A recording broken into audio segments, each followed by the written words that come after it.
We'll dive into a couple of topics here in no particular order. This past weekend, we finally got an answer to one of the bigger questions of the NFL offseason.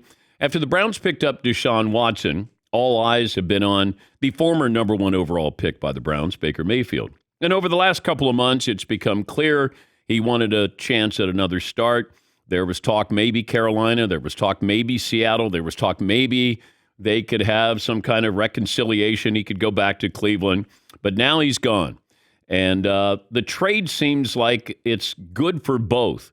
Mayfield gets a shot at revamping his career. The Browns escape an $18 million cap hit.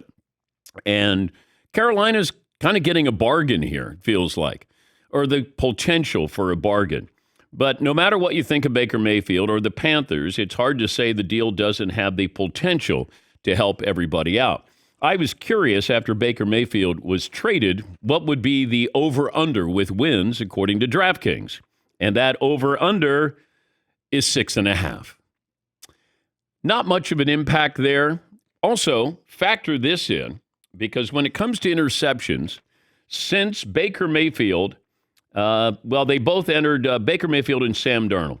They have thrown the first and second most interceptions in the NFL, respectively, since they came into the league in 2018. Baker Mayfield has thrown 56. Sam Darnold has thrown 52. Those are your two quarterbacks in Carolina.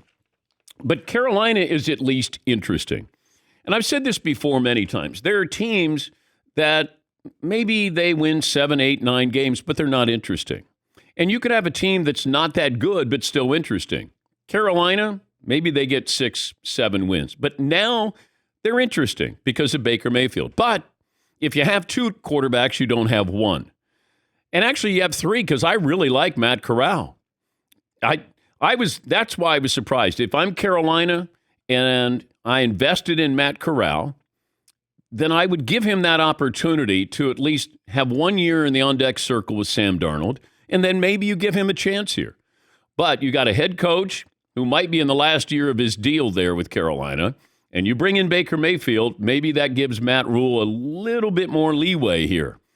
But I don't know what you get out of Christian McCaffrey. I mean, it's just, this is a team that sort of is still stuck in neutral. You made a deal, you got Baker Mayfield, maybe there's something there, but you're not going to make the playoffs. Does he want to stay there? Is there a bigger picture there?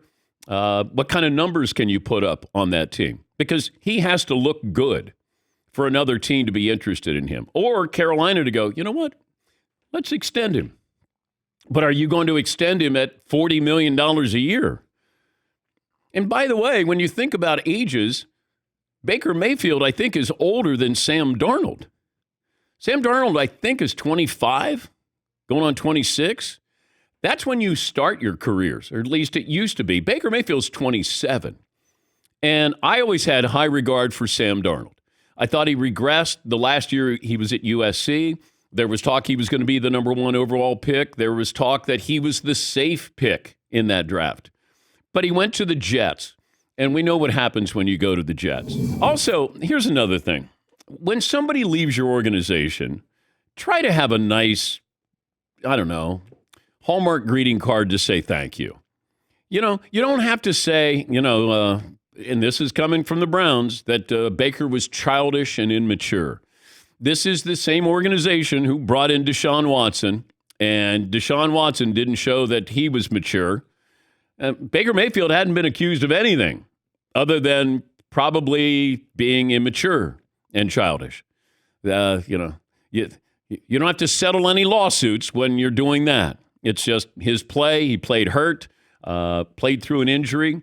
But when the Browns say, Baker was childish and immature, don't say this, because you set yourself up here. That if I'm a player and I leave an organization that loves to talk, or, you kick you out the door and you're saying things, just be bigger with this. All right? You made your move, and you're going to live with Deshaun Watson. But just because Baker Mayfield acted a certain way, you drafted him. That owner drafted him. So it's on you. You got a problem? You didn't do your research? You didn't know who Baker Mayfield was?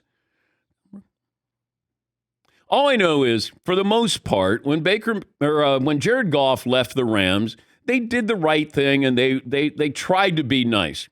You know, Sean McVay could have been better at rolling out the red carpet to send him to Detroit, and he admits that. But the Browns just say something nice. We appreciate he played hard, he played hurt. It didn't work out. We wish him the best. And we look forward to seeing him week 1 because Carolina plays Cleveland week 1. By the way, Cleveland is a 1-point underdog in Carolina against Baker Mayfield.